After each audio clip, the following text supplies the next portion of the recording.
March 1945.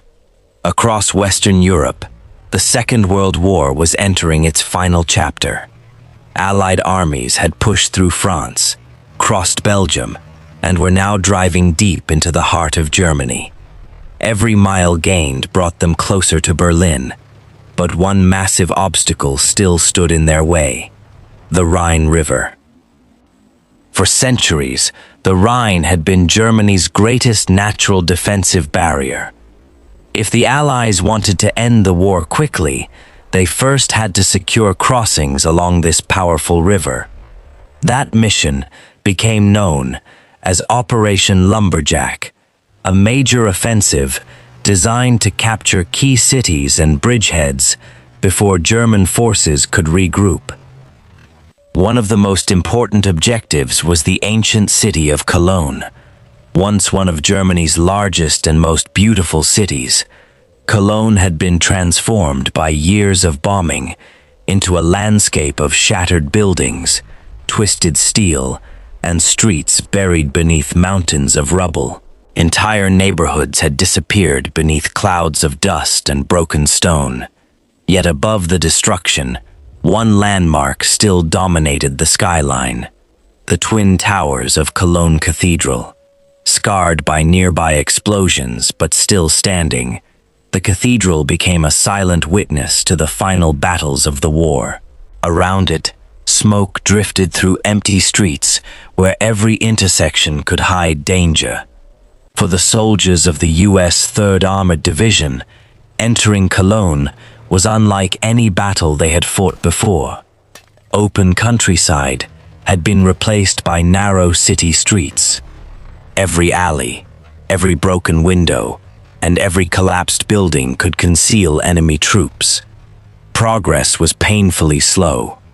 Infantry soldiers moved from doorway to doorway, while Sherman tanks carefully rolled forward, scanning every corner for signs of movement.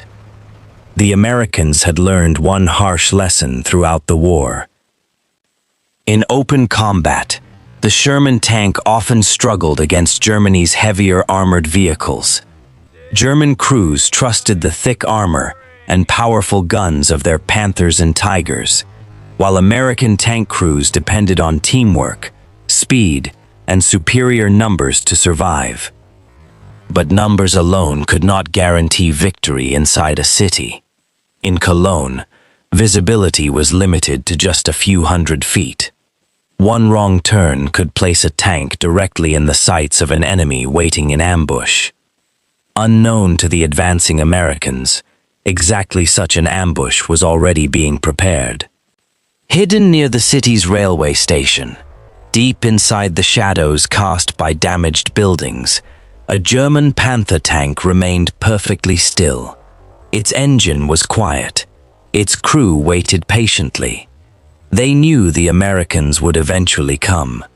They had no intention of firing too early. The commander understood that patience could be deadlier than firepower. If they allowed the lead vehicles to move into the perfect position, they could destroy multiple tanks before the Americans even understood where the attack had come from. Meanwhile, several blocks away, American crews continued moving toward Cathedral Square. Inside their tanks, conversations were brief. Every crew member knew the risks. Drivers focused on the narrow streets ahead. Gunners searched every rooftop and intersection through their sights. Commanders stood partially exposed from their hatches, despite the danger, trying to spot threats before it was too late. No one realized that another crew was already watching them through the sights of a 75mm gun. Within minutes, one of the most famous armored battles in military history would begin.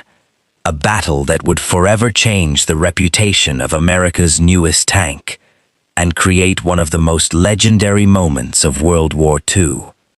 The ambush that changed everything. The streets of Cologne had fallen strangely quiet.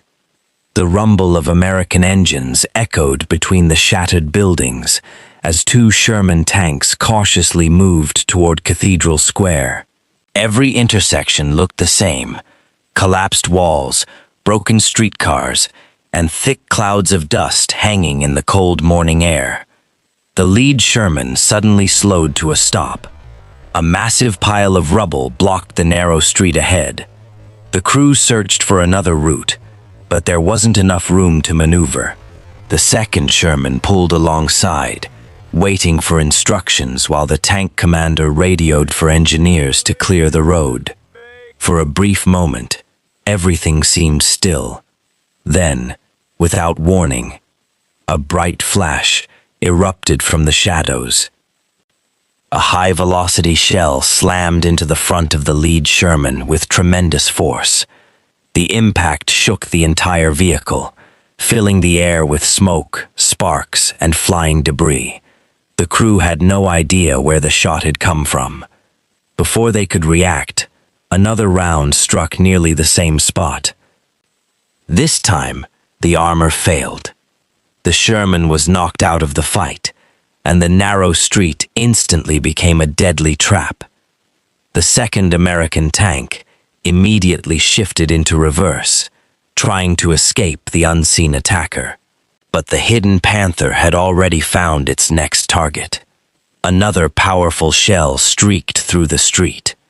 The Sherman was hit in its running gear, damaging its ability to move. The driver fought desperately to keep control, steering the crippled tank behind the cover of a nearby building. Moments later, the crew abandoned the vehicle and rushed to safety under the protection of nearby infantry. Within only a few minutes, the German ambush had stopped the American advance. The Panther's commander had chosen his position perfectly.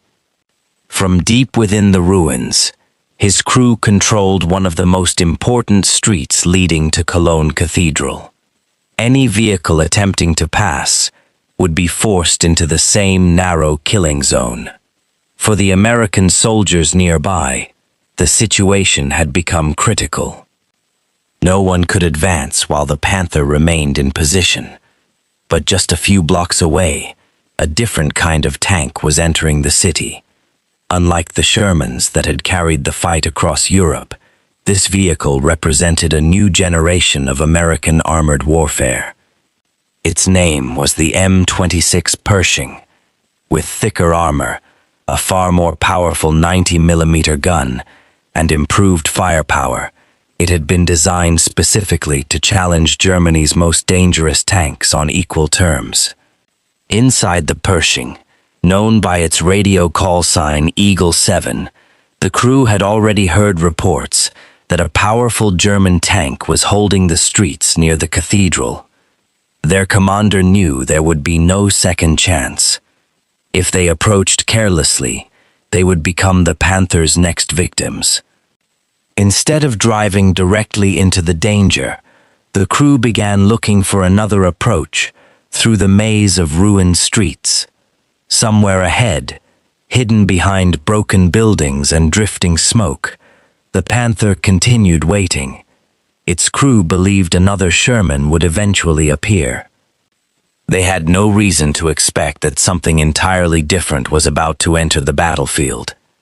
Within moments, two of the most advanced tanks of World War II would meet in one of history's most famous urban duels. Only one crew would drive away. The duel that made history. As Eagle 7 carefully advanced through a parallel street, every crew member understood that the next few seconds could decide their fate. Commander Robert Earley had chosen a risky approach. Instead of driving straight toward the Panther, he hoped to surprise it from the side before the German crew could react. It was a dangerous gamble, but it was their best chance. Inside the Pershing, gunner Clarence Smoyer focused entirely on his gun sight.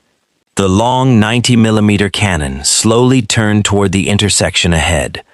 The loader stood ready with another armor-piercing round, knowing there would be little time to think once the battle began. The driver eased the heavy tank forward. Dust drifted across the shattered street as the Pershing moved between rows of damaged buildings. For several tense moments, nothing appeared ahead. Then the buildings ended. Suddenly, the Panther came into view. For a split second, both crews saw each other at nearly the same time. The German commander immediately realized something was different. This wasn't another Sherman. The silhouette was larger, heavier, and unfamiliar. Before the Panther could fully respond, Clarence Smoyer made his decision. He squeezed the trigger.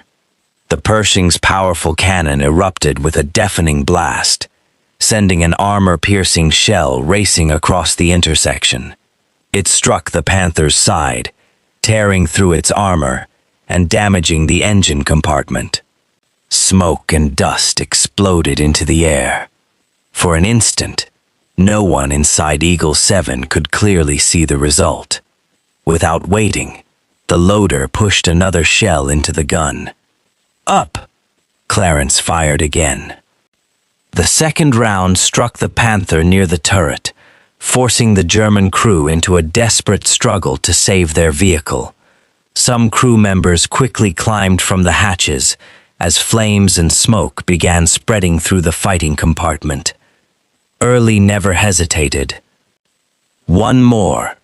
A third shell slammed into the Panther. Moments later, fire consumed the tank as ammunition inside began detonating. The once feared ambush had come to an end. Silence slowly returned to the streets of Cologne. The Pershing crew remained inside their tank for several moments, hardly believing what had just happened. They had survived one of the most famous armored duels of the Second World War. As American forces secured the city, the battle quickly became a symbol of changing technology. The Pershing had proven that the United States finally possessed a tank capable of challenging Germany's best armored vehicles on nearly equal terms. But for Clarence Smoyer, the victory was never about fame. Like thousands of young American soldiers, he simply wanted the war to end and to return home alive. Years later, historians, veterans, and military researchers would revisit the Battle of Cologne again and again. Combat footage recorded during the fight helped preserve the event, making it one of the best documented tank engagements of World War II. Although Commander Robert Earley received recognition for the action, many believed Clarence Smoyer's extraordinary marksmanship deserved greater honor. Decades passed before his contribution finally received wider public attention. His story inspired a new generation of readers and military historians, ensuring that his courage would not be forgotten. Today, the streets of Cologne are peaceful once again. Tourists walk past the magnificent cathedral, cafes fill the sidewalks, and few realize that these same streets once echoed with the roar of tanks and cannon fire. The Battle of Cologne reminds us that history is often decided in just a few unforgettable moments. Moments shaped not only by powerful machines, but by the courage, training, and split-second decisions of the people inside them. Sometimes, a single shot changes a battle. Sometimes, it changes history. Thank you for watching.